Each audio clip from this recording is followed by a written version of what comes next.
पांचों पैरामीटर्स हो गए, ठीक है। और ये रिलेवेंट है प्रीएम्बल सीक्वेंस से। अब इसके बाद दो टॉपिक और है इससे रिलेटेड, एक तो हो गया प्रीएम्बल फॉर्मेट और दूसरा हो गया, इन्हीं को मैं थोड़ा सा और डिटेल में बताना चाह रहा हूँ, रूट सीक्वेंस इंडेक्स ये और ये वाला, इस वाले को रेड वाले में ये वाली टेबल बताने के लिए। हाँ ये रूट सीक्वेंस इंडेक्स है। तो मैं पहले ये बता दूं कि प्रीएम्बल फॉर्मेट बताऊं? पहले प्रीएम्बल फॉर्मेट बताता हूँ, वो थोड़ा सा सिंपल है, ठीक है। प्रीएम्बल फॉर्मेट बताता हूँ। देखो प्रीएम्बल फॉर्मेट क्यों बता रहा हूँ मैं, क्योंकि अगर तुम यहाँ ध्यान से देखो, बंद हो गया, हाँ ये रहा। उस टेबल में अगर तुम देखो यहाँ पे ध्यान से, तो देखो इसके करस्पॉन्डिंग क्या वैल्यू है। एक तो ये हो गया सिस्टम फ्रेम नंबर वगैरह, सब फ्रेम हो गया, ठीक है। और तुम ये देखो प्रीएम्बल फॉर्मेट है यहाँ पे, तो हमको ये दोनों चीज़ तो पता है, सब फ्रेम नंबर और सिस्टम फ्रेम नंबर, लेकिन ये प्रीएम्बल फॉर्मेट क्या है हमको ये नहीं पता है। तो हम ये डिस्कस कर लेते हैं कि ये होता क्या है। अब इसमें तुम ध्यान से देखो तो प्रीएम्बल फॉर्मेट की वैल्यू कितनी है, 0, 1, 2 और 3 है, ठीक है। ये NA क्या है ये मुझे पता नहीं, हो सकता है TDD के लिए ये रिजर्व हो या कुछ हो, इसका मैं श्योर नहीं हूँ। सर उसको ने सर बताया बोलो। था, हाँ सर ने बताया था कि ये उसके लिए रिजर्व है, वो कंटेंशन फ्री के लिए, हाँ लेकिन ऐसा हैंड नहीं ओवर है। के लिए। हाँ हाँ हाँ, वही। हैंड ओवर में ही आ गया ना कंटेंशन फ्री वाले प्रीएम्बल। हाँ हाँ हाँ हाँ। तो लेकिन ऐसा नहीं होता है, कंटेंशन फ्री जो होता है वो कॉन्फ़िगरेबल होता है, ठीक है। तो अगर इसको अगर हम रिजर्व देखेंगे अगर हैंड ओवर के लिए या कंटेंशन फ्री के लिए, तो काउंट करो 1, 2, वही है, वही 3, बताया 4, है 5। जैसा। हाँ लेकिन वैसा नहीं होता है, लेकिन ठीक है, जैसे इसका कुछ और 64 रीजन में है। ही 5 ही हो गया, ये हो गया, मतलब फिक्स नहीं है, वेरिएबल है कि कभी रेडी। 5 हो कभी 4 होगा, ऐसे ही है, यही है लग रहा है। वो तो डेवलपर के ऊपर डिपेंड करता है हाँ कितने पे कर रहा है। और यहाँ पे देखो क्या है, नंबर ऑफ RA प्रीएम्बल्स, ये देखो यहाँ पे वेरिएशन है ना, 4 से लेके 64 तक। हाँ। मान लो 64 है, 60 है, मान लो 56 है, अगर 56 अगर है RA प्रीएम्बल्स, इसका मतलब ये हुआ कि अगले जो 8 होंगे वो कंटेंशन फ्री के लिए हैं वो, हाँ ठीक है। 64 हुआ तो 0। हाँ तो 64 हुआ तो 0 हो गया, लेकिन नॉर्मली ये केस नहीं लिया जाता क्योंकि कुछ तो देने ही पड़ते हैं। हाँ पर इससे मालूम पड़ रहा है कि वो कॉन्फ़िगरेबल है वो। तो वो वाला पॉइंट मतलब ध्यान में रखना कि 5 या 8 रिजर्व होते हैं कंटेंशन फ्री के लिए, ऐसा नहीं है, ठीक है। तो अभी हम प्रीएम्बल फॉर्मेट पर डिस्कस कर रहे हैं, तो कितने फॉर्मेट हो गए, 0, 1, 2, 3, करेक्ट। अब क्वेश्चन ये है कि ये 4 फॉर्मेट क्यों है, 0, 1, 2, 3। तो इसका आंसर ये है,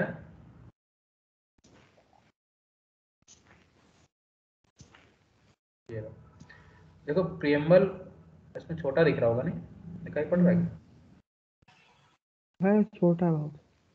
क्या है वो तो।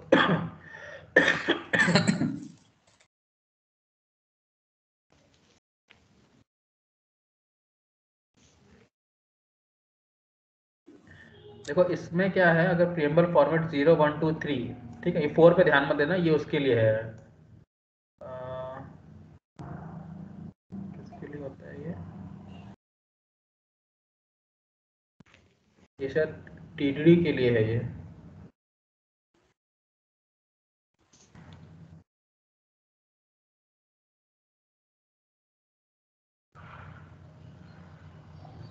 वहाँ मल्टीपल प्रीएम्बल फॉर्मेट 0, 1, 2, 3, ये देख रहे हो।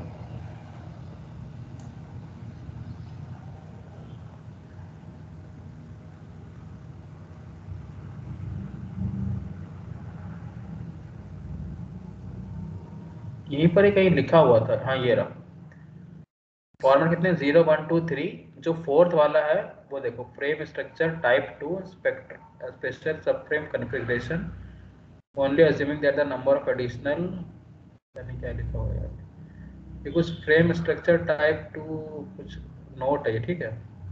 इसको थोड़ा सा देख लेना अपनी तरफ से, लेकिन इंटरव्यू में अगर पूछें कि कितने फॉर्मेट होते हैं तो 0, 1, 2, 3 इतना ही बताना। अगर 4 बता रहे हो तो ये ध्यान रखना कि ये नोट ठीक से समझ में आया हो, ठीक है। अब देखो फॉर्मेट में पीरियड प्रीमियर फॉर्मेट में दो चीजें होती है। एक तो शुरू का पार्ट होता है साइक्लिक प्रीफिक्स, ठीक है, जो साइक्लिक प्रीफिक्स लगाना ही पड़ता है ना, वो गार्ड पैड के तरीके काम करता है, लेकिन अब अलग तरीके से काम करता है आईएसआई सिंबल वगैरह कम करने के लिए, फीडिंग चैनल के लिए।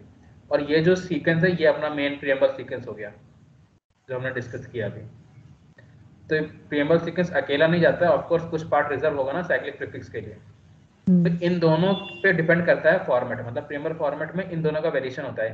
कहीं पे साइक्लिक प्रीफिक्स ज़्यादा हो जाएगा, सीक्वेंस कम हो जाएगा, कहीं पे साइक्लिक प्रीफिक्स कम हो जाएगा, सीक्वेंस ज़्यादा हो जाएगा। बस ये उनकी लेंथ पर है, ये उसके हिसाब से फॉर्मेट डिज़ाइन किए गए। जैसे कि फॉर्मेट 0 में क्या होगा, ये इतना 3168 ये सैम्पलिंग टाइम, टीएस क्या सैम्पलिंग टाइम हुआ ना, और जब टी सीक्वेंस होगा उसकी लेंथ इतनी होगी।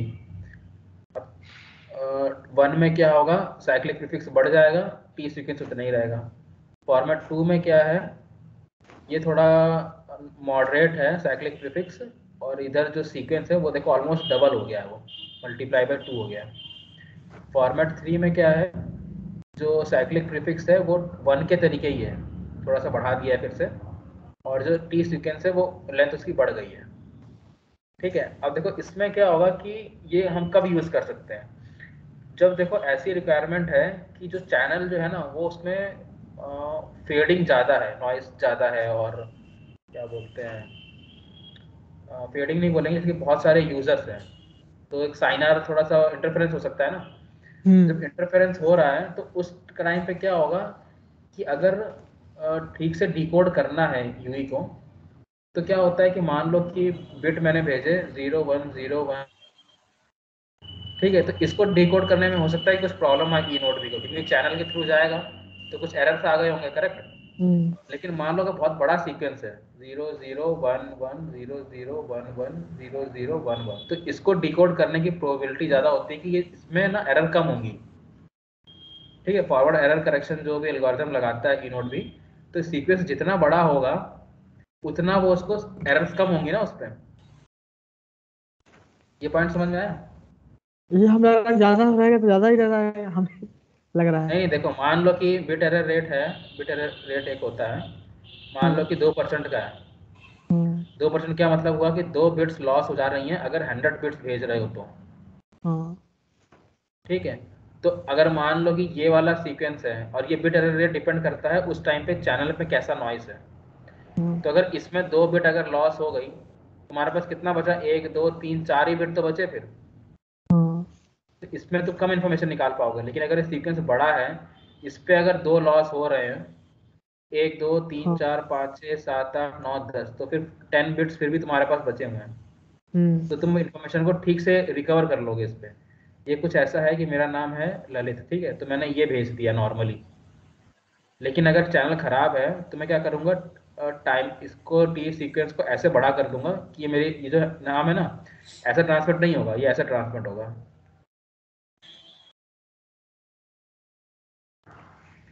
अब बताओ किसको डिकोड करना आसान है, इसको या इसको? नीचे वाले। समझ में आ गया ना? तो ये यही सब होता है, मतलब फॉरवर्ड एरर करेक्शन, और जो क्या बोलते हैं कोडिंग वगैरह जो करते हैं ना, चैनल कोडिंग करते हैं, उस चैनल कोडिंग में ही इस तरह से कोड किया जाता है। ये बड़ा सिंप्लीफाइड है, ये रिडंडेंसी वाला है कि बस सिंपली ऐड कर दिए, और इस तरह से कई सारे एल्गोरिथम्स होते हैं, कभी साइक्लिक शिफ्ट करते हैं, कभी एक्सऑर गेट लगाते हैं। ठीक है, और सेम रिलेवेंट ऑपरेशन होता है रिसीवर साइड पे इंफॉर्मेशन को रिट्रीव करने के लिए, ताकि नॉइस जो है उसको हम मतलब कम से कम रख सकें। ठीक है, तो अगर देखो यहाँ पे अगर तुम देखो टी सीक्वेंस की लेंथ ज़्यादा है यहाँ पे फॉर्मेट नंबर 2 और 3 पे, तो अगर चैनल में ना नॉइस अगर ज़्यादा है तो बेटर होगा कि फॉर्मेट 2 और 3 यूज़ किया जाए। ठीक है, और अगर साइक्लिक प्रीफिक्स की बात करें तो देखो साइक्लिक प्रीफिक्स में ना ज़्यादा है, फॉर्मेट 1 और 3 में देखो लेंथ सबसे बड़ी है। ठीक है, तो साइक्लिक प्रीफिक्स का कब एडवांटेज आता है, जब इंटर सिंबल इंटरफेरेंस ज़्यादा हो रहा हो, चैनल पे फेडिंग ज़्यादा होगी।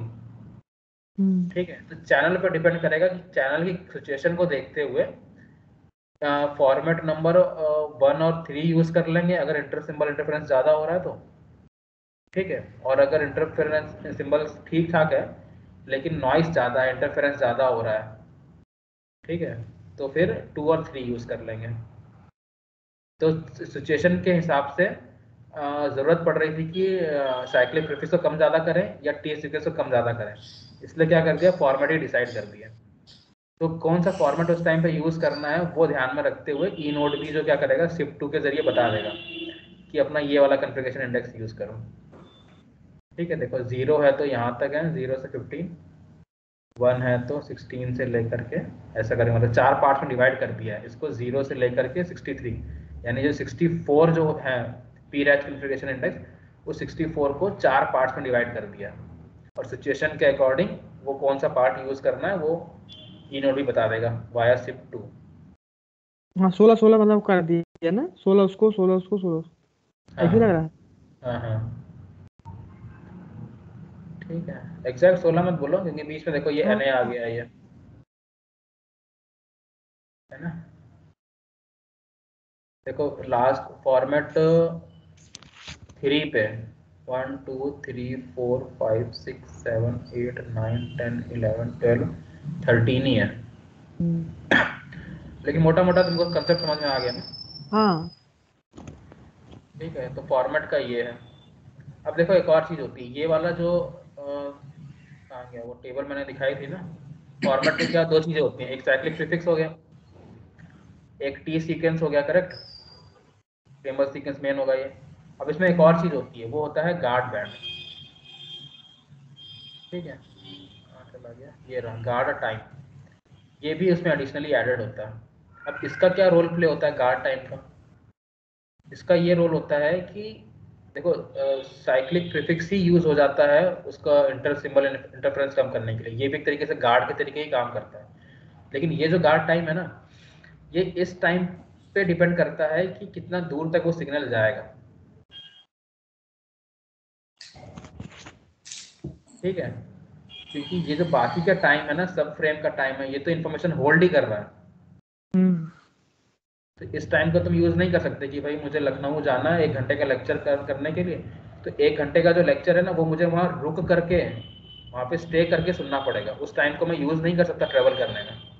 हाँ ठीक है, तो गार्ड टाइम पे डिपेंड करेगा हमेशा उसका रेडियस, कितनी दूर तक वो जाएगा सिग्नल। तो ऑफ कोर्स देखो जैसे जैसे ये गार्ड टाइम बढ़ता चला जाएगा, ठीक है, तो डिस्टेंस रेडियस भी बढ़ा बढ़ता चला जाएगा, है ना। ये देखो ये है, उसके बाद ये वाली वैल्यू है 28 किलोमीटर, 0.9 को तुम थोड़ा बढ़ाओगे तो 0.5 तक आ गया, 75 किलोमीटर, और 0.7 सबसे ज़्यादा कर दिया तो 100 किलोमीटर। ठीक है, बस इतना है। तो ये हो गया एवरीथिंग अबाउट प्रीएम्बल सीक्वेंस। तो प्रीएम्बल सीक्वेंस से रिलेटेड 5 पैरामीटर्स हो गए।